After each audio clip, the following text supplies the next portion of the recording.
ازيكم يا بنات؟ عاملين ايه؟ يا رب تكونوا بخير. معانا النهارده ميزانية ال55 جنيه، فطار وغدا وعشاء. تعالوا مع بعض كده نشوف. الفطار نجيب ب5 جنيه طعمية، ب5 جنيه فول، ب15 جنيه علبة جبنة، و8 جنيه بيض. هنكون بيضتين ب8 جنيه. تبقى الحساب كله بتاع الفطار، وهناخد منه برضو للعشاء ب33 جنيه يا بنات. ماشي. عندنا الغدا هنا هنجيب كيلو بطاطس ب7.5 لو هي ب15، وهنجيب نص كيلو طماطم، نص كيلو طماطم لو هي الكيلو ب10 جنيه، هتبقى النص كيلو ب5. لو هي الكيلو ونص هتبقى الكيلو الا ربع ب5. لو هي ب2 كيلو ب10 هتبقى الكيلو بخمس، نص الكيلو ب5 جنيه. ماشي يا بنات. تعالوا بقى. هنجيب ربع كيلو فلفل ب3 جنيه، وهنجيب 5 جنيه بصل.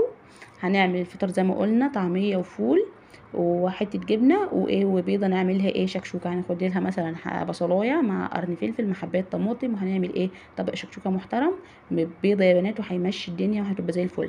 هنيجي بقى على الغدا هنعمل كيلو البطاطس. هنعمله ايه يا بنات؟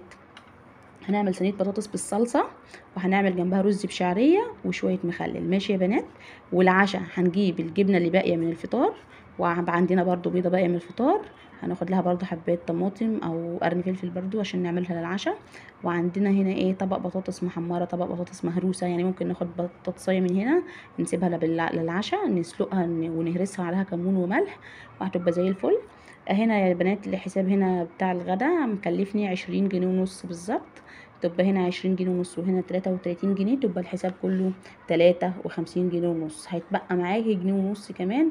لو حبيتي بقى تجيبي ربطة حزمة جرجير هاتي، لو ما هتجيبيش جرجير عايزة مثلا تاخديهم في البيت تحطيهم في علبة في المطبخ، تبقى ايه دي للحاجات الفضة اللي بتبقى منك برضو، هتعمل معاكي برضو ايه لما كل مرة يتبقى منك جنيه ونص، 2 جنيه، 3 جنيه، 5 جنيه فضة. حطيهم في علبة لآخر الشهر، هتلاقيك محوشة مبلغ تقدري تشتري بيه أي حاجة تانية خزين للبيت. خلاص يا بنات. ويا رب الميزانية تكون عجبتكم. لو عجبتكم متنسونيش في اللايك والمتابعة. وإن شاء الله اللي عايز أي حاجة يكتب لي في الكومنتات، وأنا هعمله الميزانية اللي هو عايزها. شكرا يا بنات.